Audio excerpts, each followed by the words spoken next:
Hello everyone, welcome to the channel Canutalo AIP. Today we are going to see how to configure the HT841 adapter to add telephone lines, but this time we are going to do it using separate ports. This means that I can choose whether line 1 goes to destination X and line 2 goes to a different destination. First, we're going to go to the trunk extensions section, VoIP trunks. We'll create a trunk for the HT841. We already have one defined that we saw in a previous video.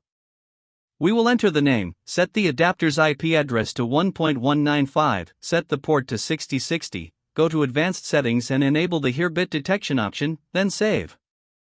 We proceed to create a second trunk and enter the same data, but this time it will be line 2. We enter the same IP address and change the port to 6062. This is because they jump in pairs. We go to the advanced settings section, enable Hear bit detection, save, create the third trunk, and set it to 6064. We enable Hear bit detection, register the last trunk, set it to 6066, and in advanced settings, we enable the Hear bit detection option again, save, and apply the changes. Once the changes have been applied, we go to the dashboard and we will see the trunks in blue. Here we would have them, each pointing to the corresponding port, jumping in pairs. We go to the adapter, go to port settings, FXO profile 1, target the server's IP, and enable the account that has 1.161. Click Save and Apply, go to FXO termination, enable current disconnect, set it to No, enable PSTN detection, set it to Yes, AC termination model to Auto, set the ringing number to 2, click Save and Apply, go to channel dialing, wait dial tone, set it to No, set the stage method to 1. We are going to FXO port, let's define an ID for each port. I recommend that it be based on the trunk, line 1, number 1, line 2, 2, and so on, and we fill them in as you see in the image. In the grouping, we are going to ungroup the ports, set them to disable for all, and check that they are all targeting to the IP-PBX registration port and with the IP-PBX IP address. We click Save and Apply. If I go to the status section, port status, we will see that ports 6060, 6062, 6064, and 6066 were the ports we created with the trunks on the IP-PBX side.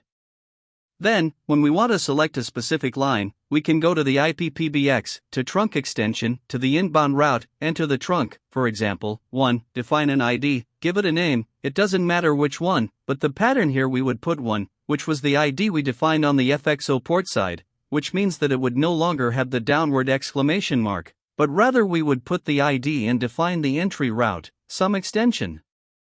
If I want to change line 2 to a different route, I click on the Add button, give it a name, add the underscore, give it the ID, which is 2, and select a different destination. The destination might be an IVR, etc. We would do the same with line 3, define its entry route as well, and add a different destination. Every time a user dials the lines, the call will be entering a different destination. To start with, the way we would do this could be to set up a dialing plan so that when they want to select the line, we can put 1x dot in front of the pattern, and when they press the 1 key, plus the number to dial, it automatically takes that route. Or, if we follow the general rule, we would put line 1 here, line 2, and they are taken into account as backup trunks. We would put line 3 and line 4, in this order. First it will try to make the call on line 1, if it is busy, it will jump to line 2, and so on. This will be done on outgoing calls, and this would be the entire configuration we would do. We perform an incoming call test here, proceed to dial in, go to active calls, dial the trunk, and that is where the call would start. The call will come in on line 1 because it is the only port we are currently using, and that is where it is receiving the call. We proceed to answer, the call is established, and there would be two-way audio. We proceed to hang up the call, and we will perform another test, but this time an outgoing call. We dial the cell phone from the telephone, initiate the call, and we see the call coming in.